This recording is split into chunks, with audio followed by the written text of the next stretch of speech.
Welcome to Mission Evolution Radio Show with Gwilda Wiyaka, bringing together today's leading experts to uncover ever-deepening spiritual truths and the latest scientific developments in support of the evolution of humankind. For more information on Mission Evolution Radio with Gwilda Wiyaka, visit www.missionevolution.org. And now, here's the host of Mission Evolution, Miss Gwilda Wiyaka. Lately, I've been hearing people say things like, "He did what? This is unbelievable. What's going on? This is not what I want. This is not what we stand for." There's no denying long-standing rules are being broken left and right, and the world seems to have gone mad.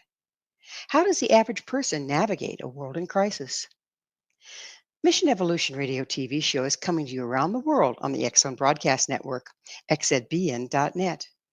Joining us this hour to consider the world situation and our options therein is Carolyn Baker. Carolyn was a psychotherapist in private practice for 20 years and a professor of psychology and history for 10. She's the author of 15 books, her latest, Undaunted, Living Fiercely into Climate Meltdown in an Authoritarian World. Carolyn has also co-authored 4 books with Andrew Harvey, including their latest, Radical Regeneration, Sacred Activism, and the Renewal of the World. Her website, carolynbaker.net. Carolyn, thank you so much for joining us on the show. Thank you so much for having me. It's really a pleasure to be here, and I'm very excited about our conversation. I am too. It's really interesting times, isn't it? Oh man. Yeah. May you live in interesting times. Yes. Yes. And we're clearly in a time of crisis. It's far Absolutely. from the first time, right? Mhm. But isn't it a little strong to see this as the eve of destruction? Well, it depends on how you define eve of destruction. At the same time that destruction is happening, and it certainly is, I believe that there are other forces happening that are creative and intelligent and have the potential to bring us into the fullness of our humanity. That doesn't mean that I'm looking to some golden age that is appearing out of all of this, but rather that this is both, as we just said, crisis and opportunity. They tend to go hand in hand if you look at it, right? Don't they? Absolutely. Yeah. Yeah. Why do you see this time as different in the than challenges in the past? How do you see it differently? Well, I think we have some things on board with us that we didn't have, say 500 or 1,000 years ago, in other times of demise. We have nuclear weapons, for one thing. We have technology, for another thing, that we didn't have in the past. And all of these can be, particularly technology, can be used for good or ill. Nuclear weapons, can't think of any good uses for those. Nuclear technology can be very useful, but we have a lot of things on board that we haven't had in the past. And we're really looking at the survival of the entire planet. We're not just looking at the survival of the human species, but are we going to go forward as a planet, or are we going to destroy it and bring it to its final demise? Become another Mars, right? Yes. Yeah. Yes. Yeah. So it seems like that we're small children playing with huge toys at this Oh, point, yeah. just Oh, just yeah. by the lack of intelligence that's demonstrating And the itself. lack of consciousness. Exactly. Yeah. Yeah. Yeah. And it's like, for a while there, everybody was kind of on deck. Oh, we have to save the planet. We have to be responsible here. We have to turn this stuff around. And now we're hearing things from higher ups like drill, baby, drill. That's right. There seems to be no concern for the well-being of the planet or the people therein, just narcissism. Yeah. And that doesn't seem to be restricted to one country or another, but we're certainly seeing it here. What's your take on all of that? Well, I think we are coming up to the culmination of the collapse of industrial civilization and the paradigm that it's been based on. And I noticed in your graphics as I was coming on, all of the symbols that you have of connection and interconnectedness. And that is the opposite of what is taking place and what has brought us to our demise, which is the belief in separation, the belief in me against you, zero-sum game.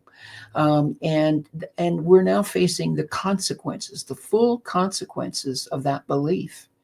That's it in a nutshell. You know, we could both go into the details of that, but that's the bottom line. In a time when astrologically it's supposed to be supporting unity, why are we seeing this separation and destruction so blatantly? Well, because we've built this nightmare. We've created this over the last 500 years with the belief in industrialization, belief in capitalism, and I mean there are some good things about capitalism, but we've built our empires on separation and competition and superiority and disconnection from ourselves, from each other, and from the earth.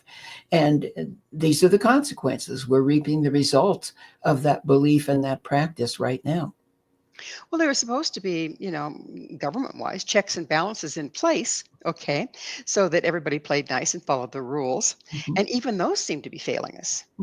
Well, yes, absolutely. And we now have people in power who never have really believed in our Constitution and the whole foundation and philosophy of democracy. It's all about me. It's all about what I can get and how I can control you so that you don't get anything. That's where all of this is stemming from. And it's really frightening because we don't have men in the White House. I would say we don't even have a broligarchy. We have boys. We have boys in the White House who are not mature men. And, they're playing with fire and they don't know what they're playing with. Or maybe they do know what they're playing with and just don't care. Exactly. Yeah, they really are. The consciousness is so low, if it's present at all. The consciousness is so low and so first chakra and so barbaric. And as I'm watching what's going on, this morning I started Googling. I grew up in the 50s, and in the 50s, I was in grade school. So I remember a lot of things I heard about Russia in the 50s, which was then the Soviet Union. And so this morning I started Googling life in the Soviet Union.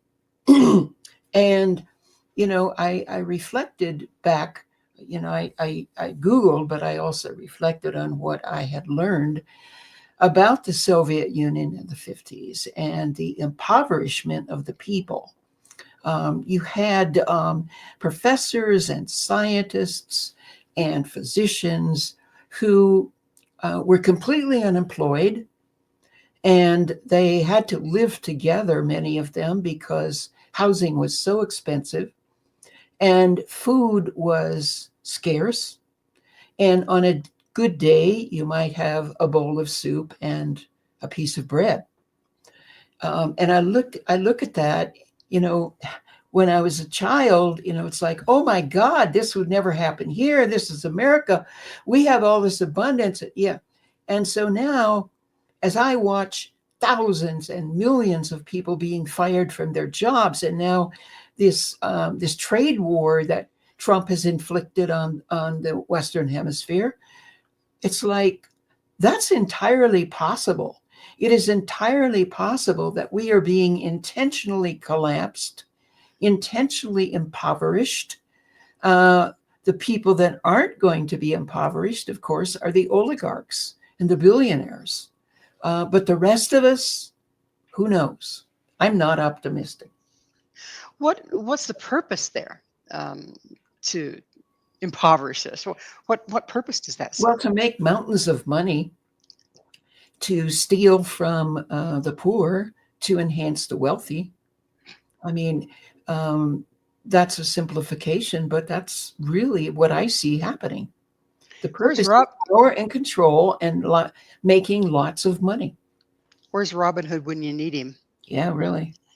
So, um, so do you see this seeming destruction as serving a purpose at this point?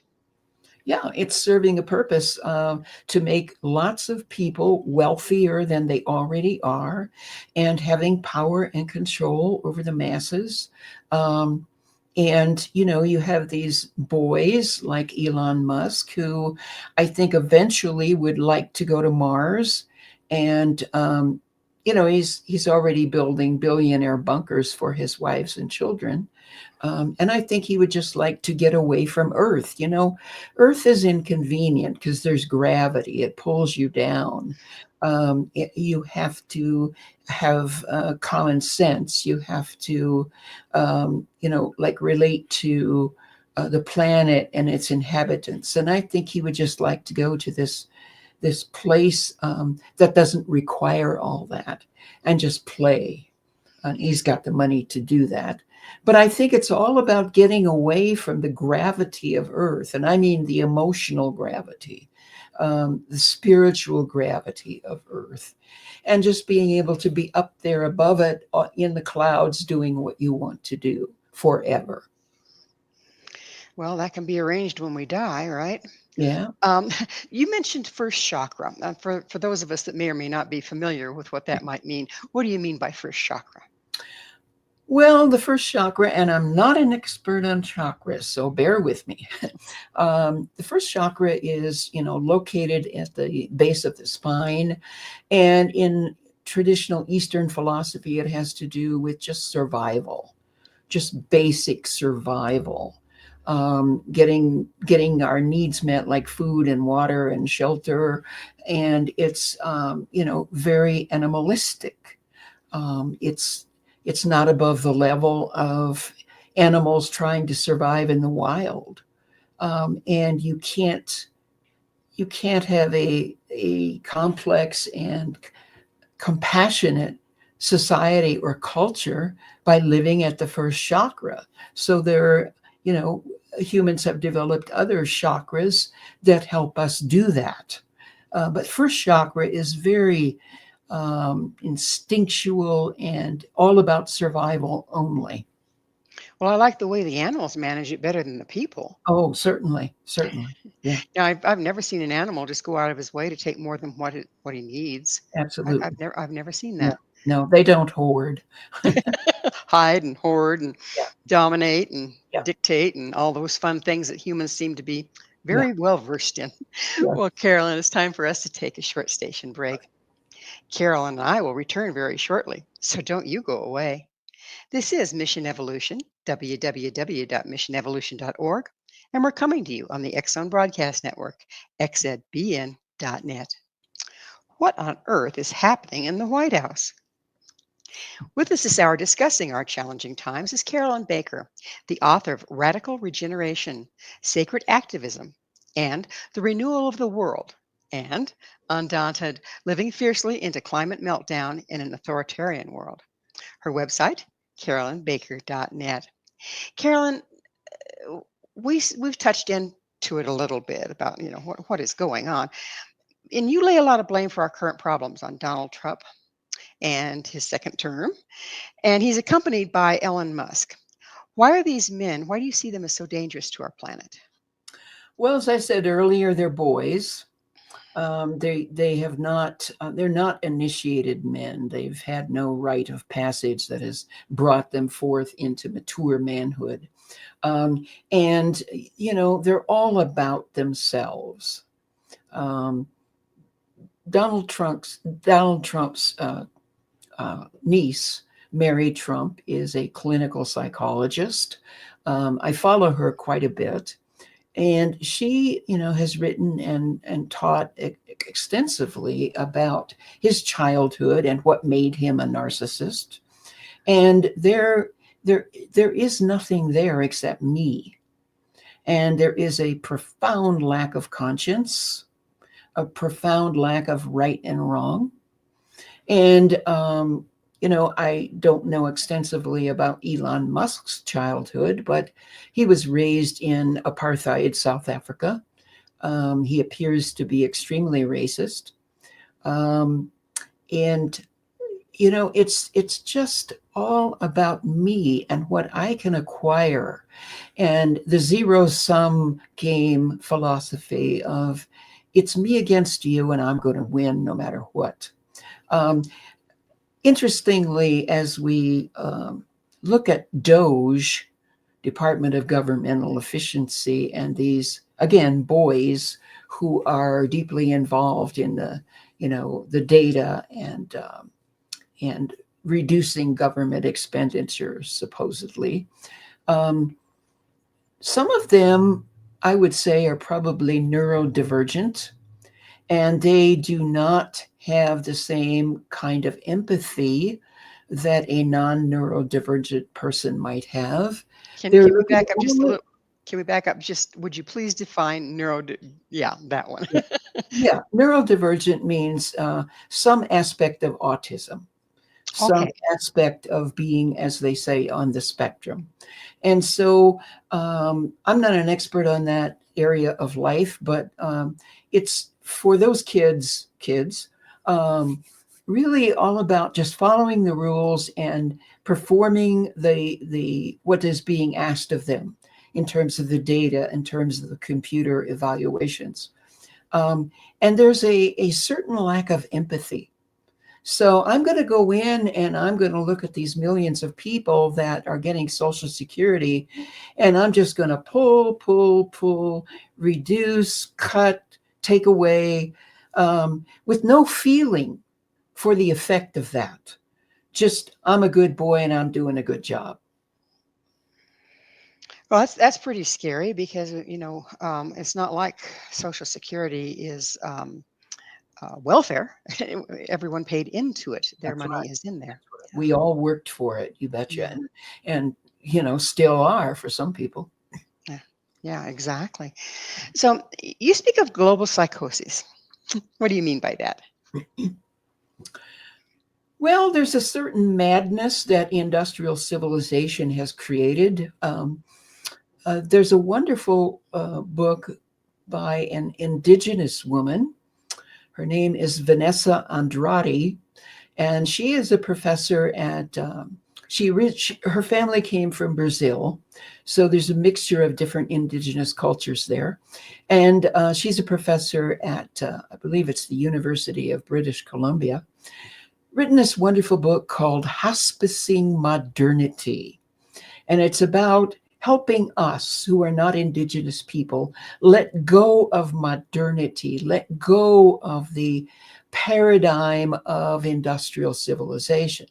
Now, that doesn't mean that we go back and live in the trees and the caves, but that as we see modernity and all that industrial civilization has created slipping away and the planet withering, that we consciously hospice this entitlement and this way of looking at the world that destroys the planet and each other and ourselves, that we begin to withdraw from that.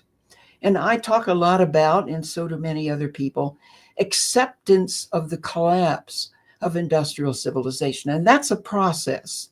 You don't just do that overnight. And one of the key factors in accepting any loss is the willingness to grieve, because grief is the doorway to acceptance. It's also the doorway to more joy. And our culture hasn't gotten that yet. William Blake said many hundreds of years ago, the deeper the sorrow, the greater the joy. And so I do a lot of workshops on grieving and experiencing joy. And without exception, I find that when people are able to really grieve deeply, their joy increases as well. It's profound, isn't it? I know the Celts for Yeah. years, eons, have always talked about the joy, sorrow sine wave. That Mm, your willingness or ability to experience either one is limited by both. right. So yeah, if you're avoiding being sorrowful, then you're Mhm. putting a damper on your joy. Exactly. When you were talking about the industrialized society that you and I have lived in it since we were born. Right.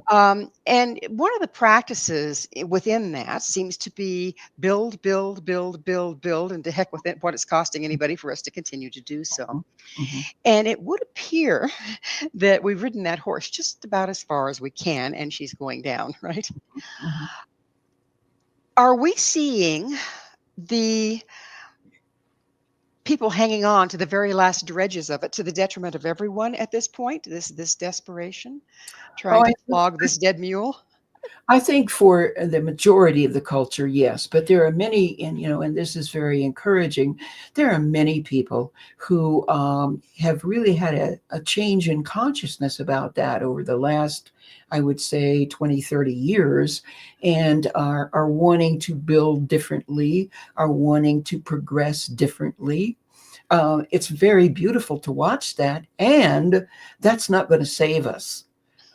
It gives us some information about how we might rebuild for those who are left, after the devastation. And don't ask me how long that's going to take.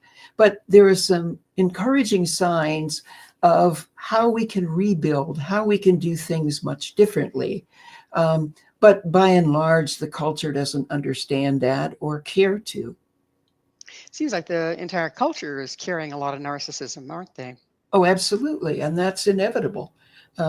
We're filled with narcissism and entitlement in Western civilization because we haven't had to worry much about being compassionate and caring for others. But that's coming, trust me. You speak like this major devastation is a done deal.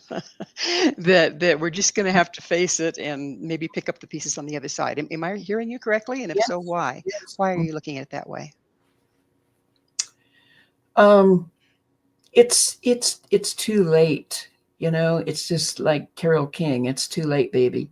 Um, we've really, if you look at the science of climate chaos, we've really passed so many tipping points that there is no way back if we're taking the same route that brought us to where we are. There is no route back. And I like the work of Vanessa Andrade and that whole notion of hospicing modernity, because in that we're also hospicing each other. Of course, we're all going to die, but uh, our ability to be there with each other and for each other in this demise is absolutely crucial.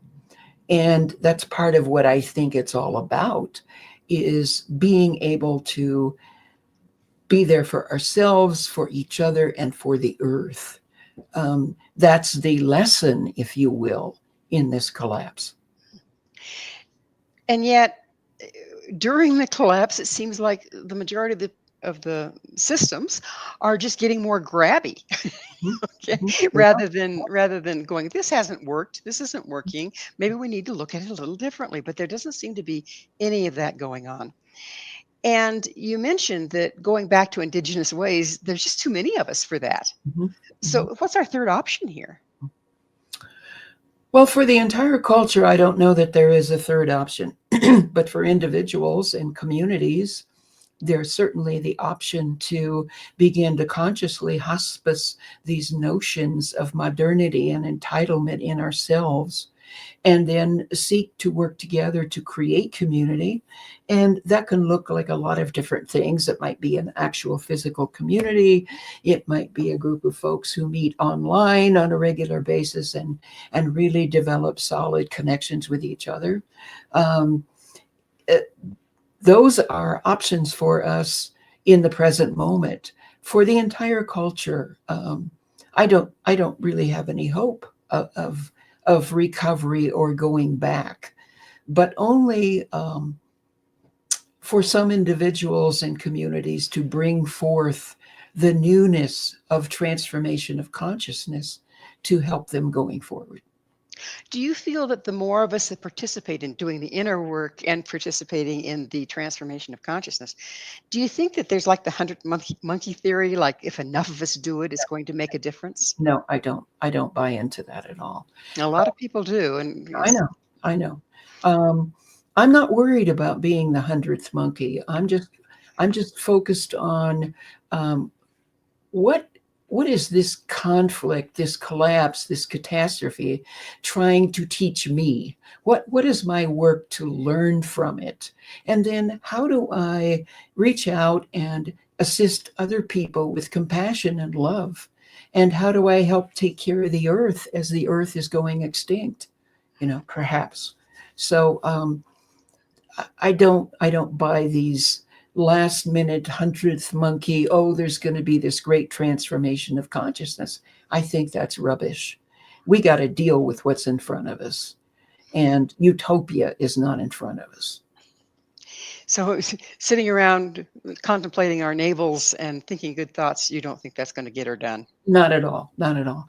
Now, sitting around and contemplating how we can help each other, how we can help our communities, and how we can evolve more spiritually and become more compassionate and kind people. Yes. And as a matter of fact, I am privileged here in Boulder, Colorado, to meet twice a month with a group of folks who are very collapse aware and are working to develop intimacy with each other and foster our spiritual and emotional growth, and then reach out into the community to awaken the community, but also lovingly support the community as we face what I think are going to be some real ecological and possibly economic crises in the future.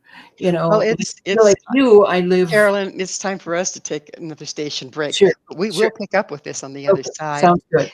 We're going to continue this important discussion, so stay right there. This is Mission Evolution, www.missionevolution.org. Is seeing the dark creating it? This is Mission Evolution, missionevolution.org. With us discussing the power of perception in our modern times is Carolyn Baker. Her website, carolynbaker.net. Carolyn, what are the personal and collective shadows, and how do they play in here? I want to talk about that, and then I want to get back to what I was about to say before the break, which has to do with creating community. But certainly the shadow. We are certainly a culture that has not dealt with the shadow. Carl Jung began to speak about the shadow back in the 1920s and 30s, perhaps even before then, talking about that part of ourselves that is very opposite of what we think of ourselves to be. The ego says, I'm a good person. We all want to believe that we're good people. But in reality, early in our childhoods, there were parts of us that we had to send away because they weren't acceptable. And so those go into what Robert Bly called the big, long, black bag of the shadow. And we keep stuffing things in there that are not acceptable to ourselves and to the people around us. Now, those things don't just lay in that bag and do nothing.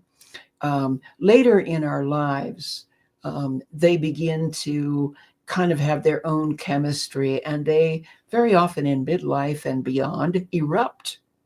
And we go, oh my God, that's not me. You'll notice that how often people talk about our culture and say, well, that's not us. We're not like that. Well, I'm sorry, but that's exactly who we are. Because when we repress this shadow and don't deal with it directly, it does erupt. It does come out.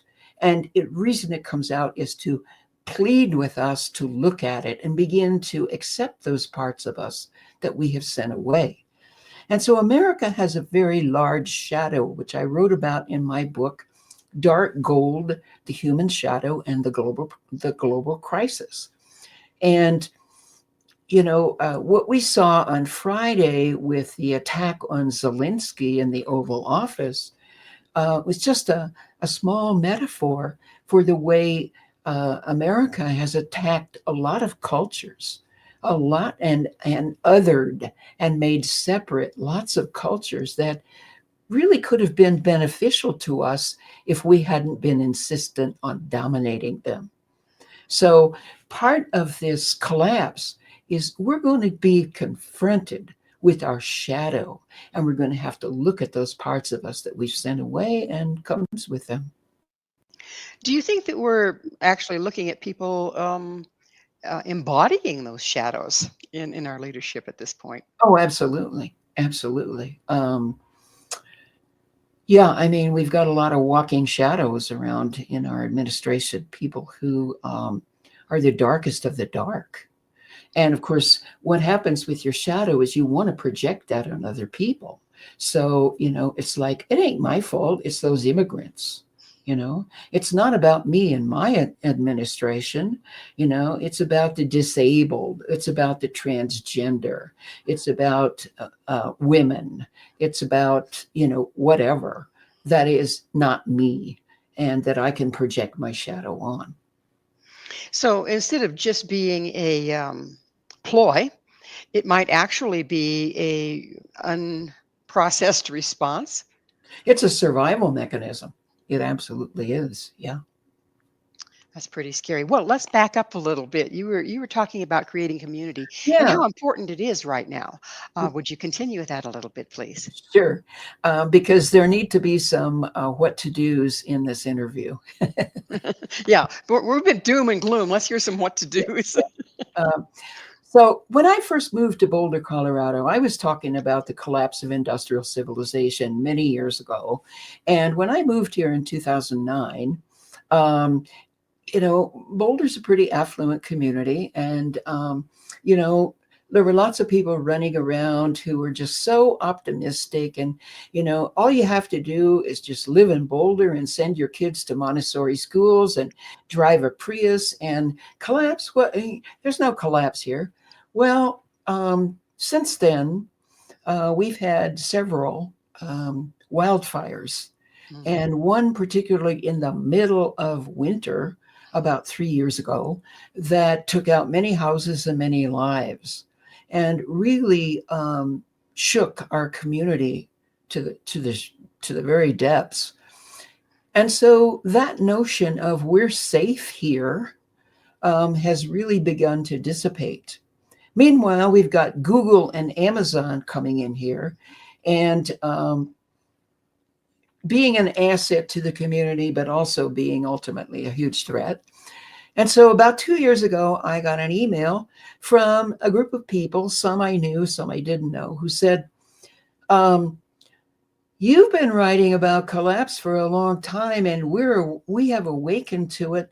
Would you like to be part of our group that we're starting to support each other around, future catastrophes or whatever, and just support each other in the midst of this chaos? So I became part of that group 2 years ago, and we meet twice a month. And we've really developed some intimacy with each other. And we're now talking about starting a second group and expanding to real service in the community because we've established ourselves together as a base. So I have a column on Substack now. It's Carolyn's blog at Substack. And I just recently wrote an article on how to create a collapse support group. People might want to take a look at that.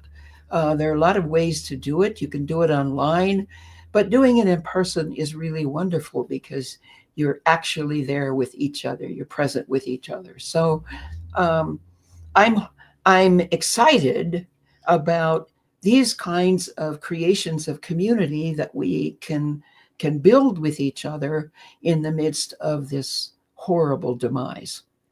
Well, it strikes me that there's so much intelligence in that. If we're all sitting as separate individuals looking at what's going on, despair is the norm. Or Exactly. denial. I mean, one or the other. Neither Yeah, one is particularly helpful. that's right. However, we can't be controlled if we're self-sufficient. That's If right. we're self-sufficient emotionally, if we're Hmm. self-sufficient economically, if we Hmm. grow our own food and, Hmm. everybody does a little we have, community gardens where I'm at, and Sure. I'm really remote. And I'm not having problems with eggs because my neighbor has chickens and they Right. aren't Of sick course. yet. Yeah. Okay. So we got too big for our britches in a lot of ways, didn't we? And have lost Yeah. that core community. Absolutely. How do you think we can build that core in time that we have these pockets of people that can weather this? I don't know about that. And I don't even know what weathering looks like. Um, all I know is that we desperately need each other. We desperately need these pockets of community. Um, it's absolutely essential that we have those, that we create those with each other. I don't know the outcome. I'm not interested that much in outcomes these days because I don't know, and neither does anyone else. If we don't have an outcome to focus on, can we create one? I mean, you know what I'm trying to say. That there's that talk about if you want to create it, you have to imagine it first. Mhm. Um, is that going to help us here at all, Well, I think or we can imagine as much as we want, but I think we need to flow with what is happening within us and outside of us, and just be present with that. Um, and yeah, it doesn't hurt to imagine what we'd like to have. Like our group is imagining creating another group and maybe some local projects to help folks out. Um, will that happen? I don't know. That's an image to hold. But how invested in that am I? It's like we've got to get we've got to get over this. Oh, there's got to be an outcome, and if there's not an outcome, I failed. That doesn't work. well, it's got And us here, didn't it? what? It got us here. Yeah, yeah. And now we've outgrown that. Right. And isn't this a lot of this growing pains? I mean, the systems Yeah, are not efficient anymore. And yeah. as this change washes over the planet and everyone, I think it's going to be so unprecedented as to we can't imagine what it's going to look like on the other side. That's right. Do That's you believe that trying to dictate what it looks like on the other side actually impinges rather than helps? Yeah, I think it does. I think it does. I'm a big fan of staying in the present. Of course, past and future play a part, but our work right now is to stay as present as possible. And we need each other in order to do that. And we also need to take care of ourselves. We need time for recreation and play and just getting away from it all. 6 months ago, I was consuming a lot of news, particularly before the election. I was trying to be informed and see what was going on. And of course, I used to produce a daily news digest that compelled me to do that every day. And I no longer produce that digest for lots of reasons, but I'm now titrating or measuring the amount of news that I get every day. And I just can't stand to have as much news in my system as I did before. So I have some because I need to know a little bit of what's going on. Um, but then I spend lots of time doing other things, really getting into my work and getting into my friendships and my commitments to the world. Well, it's kind of about perspective at this point, isn't it? Yes, it If is. we immerse ourselves in the news, which is of dubious accuracy, to be courteous, Uh-huh. then we're being controlled by it, aren't we? Yeah, yeah, absolutely. Yeah, yeah.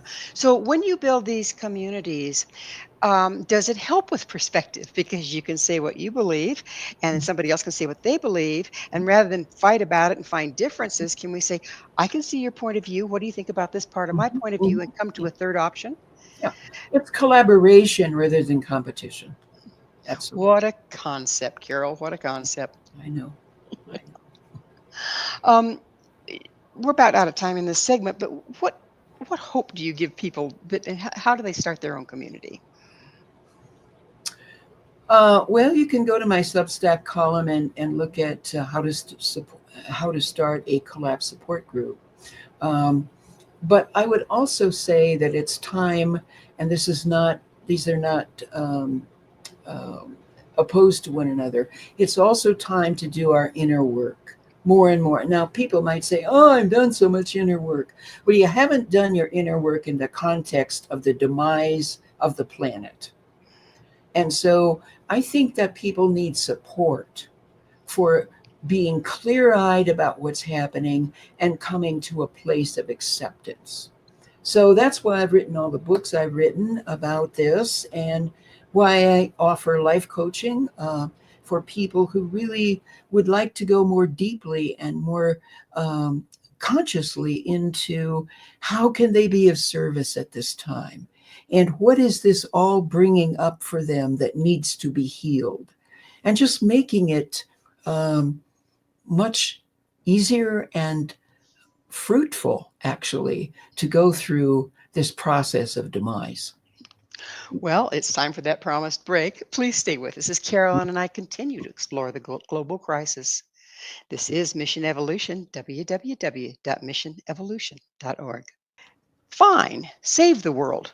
Just don't take my comforts. This is Mission Evolution, missionevolution.org. We're continuing our discussion with Carolyn Baker. Her website, carolynbaker.net. Carolyn, one thing I've noted over the years is that, a lot of people can get on the bandwagon about, yeah, let's save the whales or whatever, just as long as it doesn't interfere with my luxuries. Mhm. And we're kind of running into a problem with that at this point. Would you speak to that a little bit for us? Yeah, this is why I like Vanessa Andrade's work and her book, Hospicing Modernity, because it really invites us to look deeply at our non Indigenous assumptions of entitlement. Not that we should all run out and try to become Indigenous people, that's not what it's about, but really looking at why do I think I can't live without certain things? Um, how limiting have been these beliefs of entitlement, and what difference would it make in my life if I had a more indigenous perspective that is in deep harmony with the earth, with others, and with myself? So that is where a lot of us need to focus right now, because I think we're going to be compelled externally, whether we like it or not, to give up lots of goodies. I mean, look at what happened today with this declaration of a tariff war and the slashing of jobs and the wrecking ball that this administration is now, wrecking ball and bulldozing that this administration is now doing. Um, enjoy those little entitlements while you have them, because they're going away. And we may end up, I'm not saying we will, but we may end up very much like the Soviet Union in the 80s, where on a good day, you got a bowl of soup and a piece of bread.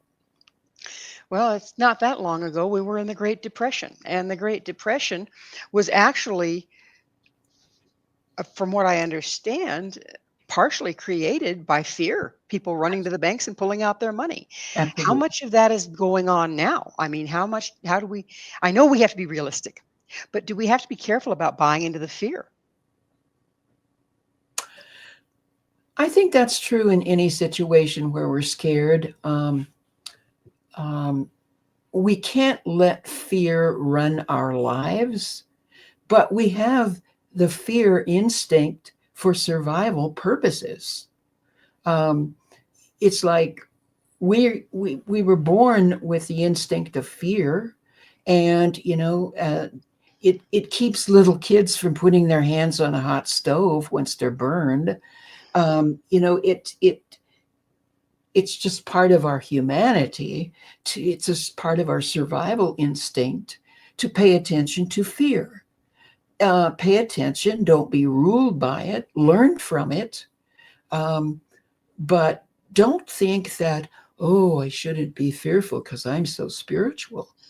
No, you're human. I'm sorry, you're human.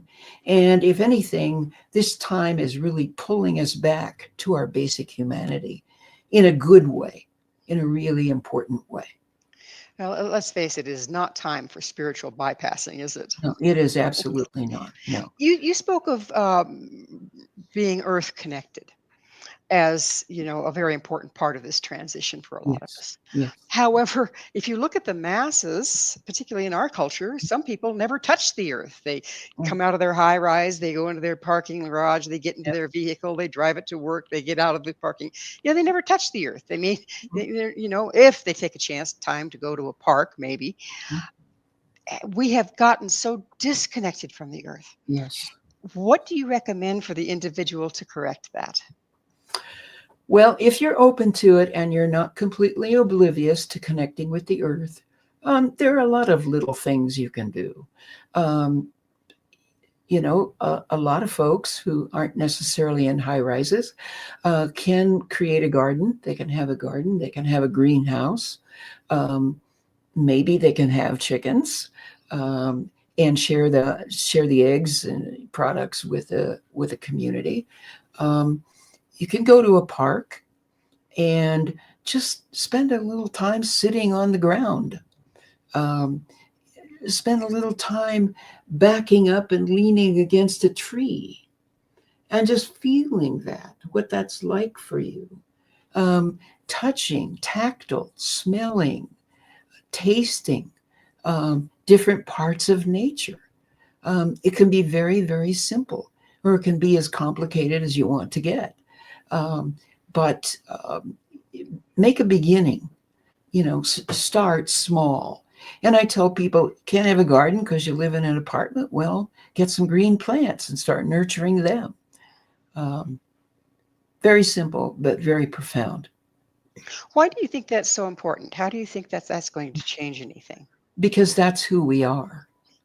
That's who we are. That's who we've always been. And indigenous people knew that, I'm not me separate from the earth. I'm me and that. I'm me and you. I'm me and that zebra over there. I can't exist without the other. How true is that? It strikes me, we've gone to great lengths to acquire all sorts of things that are supposed to make us happy. And if we get enough money, we'll be secure and happy. And I don't see very many happy people out there. No, I don't. No. It seems like that concept has failed us. Yeah. Well, I wrote this book with Andrew Harvey called Return to Joy. And one of the things we talked about in that book, and this is very important, is the difference between happiness and joy. Happiness is circumstantial. It's because I'm happy because I got a promotion. I'm happy because I got married. I'm happy because I had a child, and on and on and on. I'm happy because I won the lottery. But circumstances change that feeling of happiness. It comes and goes. Joy is another matter. Joy is something deep within our core that relates to who we are in our essence. And that's always with us. Viktor Frankl, survivor of Auschwitz, wrote extensively about this, about how he found joy in the midst of horror. And so even when we feel sad, and this is one of the relationships between joy and grief, we can access that joy. And we can reach down inside and touch that place of joy. And that sustains us as we navigate a lot of unhappiness from time to time. Change gears just a little bit. You talk about birthing a new human in the age of extinction. Would you go into that for us? Well, it's not about actually birthing a physical human. It's about transformation of consciousness. It's about becoming fully the human that we were designed to be.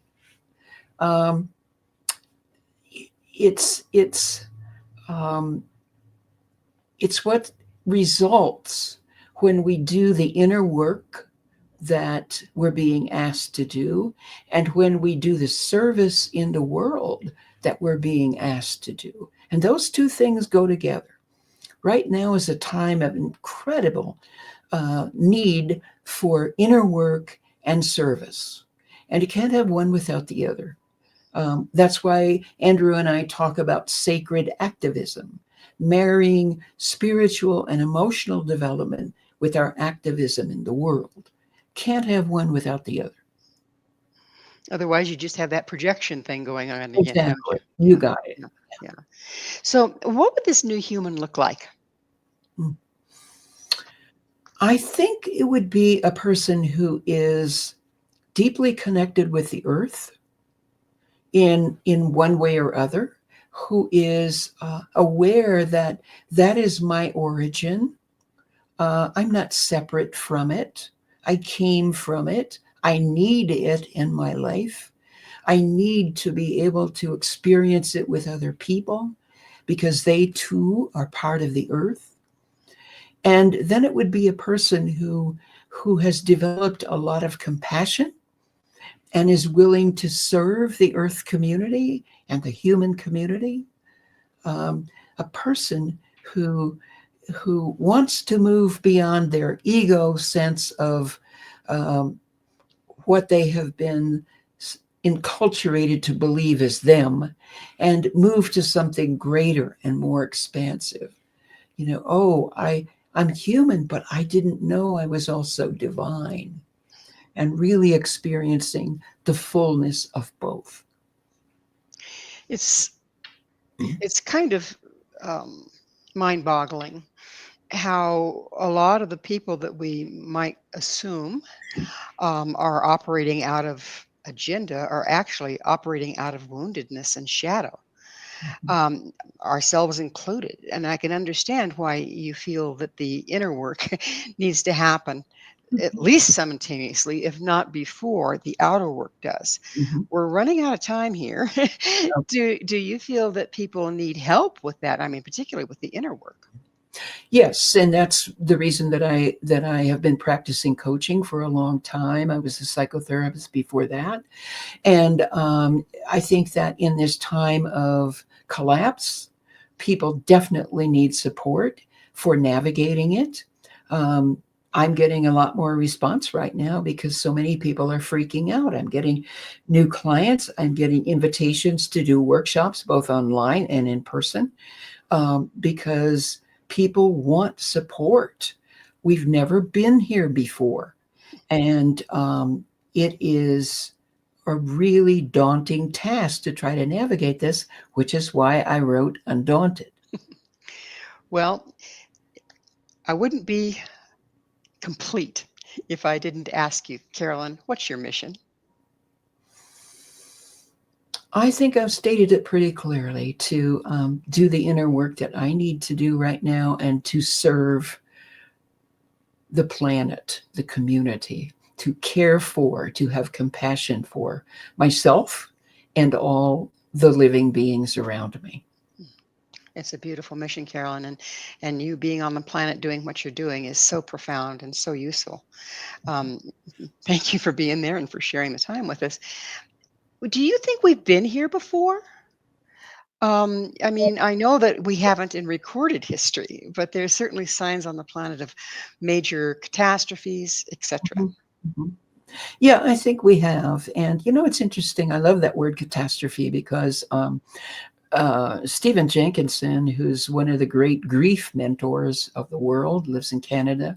He takes that word apart and he said, the first part of that word, kata, is a Greek word for going downward, for demise, for decline. And strophe is this word that kind of means weaving and connectedness. And so we are in a catastrophe where we need to descend willingly and consciously, hospicing humanity and hospicing modernity, and then doing that together. Well, it's that time. Unfortunately, we are out of time.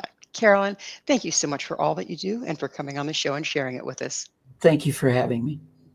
Our guest this hour has been Carolyn Baker, the author of 15 books, including Radical Regeneration, Sacred Activism, and the Renewal of the World, and Undaunted Living Fiercely into a Climate Meltdown of an Authoritarian World.